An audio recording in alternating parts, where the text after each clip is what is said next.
എല്ലാ പ്രിയപ്പെട്ടവർക്കും നമസ്കാരം. ഇന്ന് ഞാൻ വായിക്കുന്നത് എൻ്റെ പ്രിയ സുഹൃത്ത്, വെറുമൊരു സുഹൃത്ത് എന്ന് പറഞ്ഞൊതുക്കാൻ സാധിക്കാത്ത വ്യക്തിത്വം. അതായത് ഏകദേശം 20ഓളം പാട്ടുകൾ അവ ഞങ്ങളുടെ സംഭാഷണങ്ങൾക്കിടയിൽ നിമിഷങ്ങൾ കൊണ്ട് പിറന്നു വീണ അവയ്ക്ക് ചിറക് വിരിച്ച് പറക്കാൻ സഹായിച്ച ഒരു അതുല്യ കലാകാരൻ. ആ പാട്ടുകളിൽ പലതും കലോത്സവ വേദികളിൽ സമ്മാനാർഹങ്ങളായി, ചിലവ് നല്ല ലളിതഗാനങ്ങളായി, ചിലവ് നല്ല ഭക്തിഗാനങ്ങളായി, ചിലവ എൻ്റെ എളിയ സങ്കല്പത്തിലൂടെ ചുവടുകൾ ചേർത്ത് നൃത്താവിഷ്കാരങ്ങളായി. ആ നല്ല സുഹൃത്തിന് നന്ദി പറഞ്ഞുകൊണ്ട്, ആ സുഹൃത്ത് മറ്റാരുമല്ല, നിങ്ങൾക്കേവർക്കും സുപരിചിതനായ സമാരാധ്യനായ സജിത് കാരായ്മ. കഥ പ്രണയിതാക്കളും പ്രതിജ്ഞയും. പിന്നെ കടൽക്കാറ്റേറ്റ് പാറക്കൂട്ടങ്ങൾക്കിടയിൽ ആറിത്തണുത്ത മണലിൽ പുറംതിരിഞ്ഞിരുന്ന അവൾക്കും അയാൾക്കുമിടയിൽ നിമിഷങ്ങളോളം സംസാരിച്ചത് മൗനമായിരുന്നു. ഒന്നും മിണ്ടില്ലെന്ന വാശി കൊണ്ടല്ല, എന്തു ചോദിക്കണം എന്തു പറയണമെന്നറിയാതെ വലയുകയായിരുന്നു അവർ. ഒടുവിൽ അവൾ തന്നെ മൗനം ഭഞ്ജിച്ചു. എന്നെ മറക്കണം, അങ്ങ് മറ്റൊരു വിവാഹം കഴിക്കണം. ഞെട്ടിത്തിരിഞ്ഞവളെ നോക്കിയതല്ലാതെ അയാളൊന്നും മിണ്ടിയില്ല. തുടക്കത്തിലേ എനിക്ക് തോന്നിയതാ വീട്ടിൽ സമ്മതിക്കുകയില്ലാന്ന്. എന്നെ പെണ്ണ് കാണാൻ വന്ന കാര്യം, നിശ്ചയം നടന്ന കാര്യമൊക്കെ പറഞ്ഞാൽ ചേട്ടൻ ആത്മഹത്യ ചെയ്തേക്കുമെന്ന് ഭയന്നിട്ടാ. അമ്പരപ്പിൽ നിന്ന് പതിയെ മോചനം നേടവേ അയാൾ മനസ്സിലാക്കുകയായിരുന്നു തൻ്റെ കാമുകി അടുത്തയാഴ്ച നവവധുവായി മാറുന്നു. വരൻ താനല്ല. ആദ്യമൊക്കെ കുറച്ച് പ്രയാസം കാണും. ഞാനും സഹിക്കണില്ലേ? ജീവിതയാത്രയിൽ നമ്മളൊക്കെ ഇനി എത്ര കാതം മുള്ളും മലരും താണ്ടാനുള്ളതാ. ഫിലോസഫിയിൽ ബിരുദാനന്തര ബിരുദമില്ലെങ്കിലും അവൾ വാചാലയാകുന്നത് അയാൾ അറിഞ്ഞു. കർപ്പൂരമെന്ന് കേട്ടിട്ടുണ്ടോ നീ? പെട്ടെന്നുള്ള അയാളുടെ ചോദ്യം അവളെ കുഴക്കി. എന്ത് കർപ്പൂരം?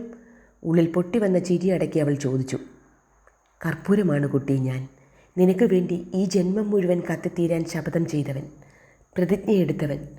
ഒന്ന് നിർത്തിയിട്ട് അയാൾ തുടർന്നു. മറ്റൊരു വിവാഹത്തിന് നീ എന്നോട് ആവശ്യപ്പെടരുത്. ഇതൊരപേക്ഷയാണ്. എനിക്കിനി ഈ ജന്മം മറ്റൊരു വിവാഹം ഉണ്ടാകില്ല. വീണ്ടും ഒരു ഗുഹയിൽ നിന്നെന്ന പോലെ അയാളുടെ ശബ്ദം അവളുടെ കാതുകളിലെത്തി. ക്യാൻവാസാണ് കുട്ടി ഞാൻ.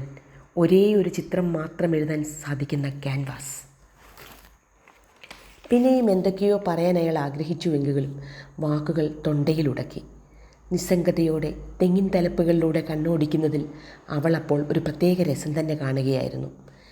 ജീവിതത്തിൽ കൂളായിരിക്കുകയാണ് നല്ലത്, അതാണെന്ന് പണ്ടാരോ അവളോട് പറഞ്ഞിരുന്നു.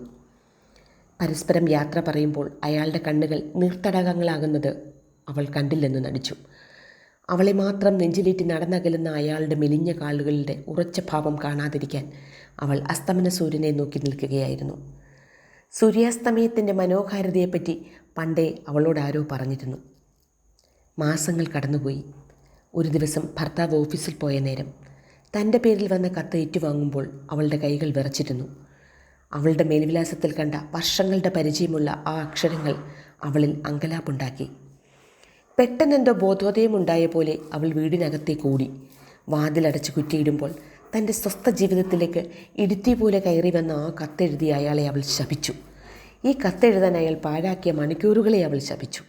അയാളുടെ പേനയെ ശപിച്ചു, പേപ്പറിനെ ശപിച്ചു, അയാളുടെ കുടുംബത്തെയും നാടിനെയും നാട്ടുകാരെയും ശപിച്ചു.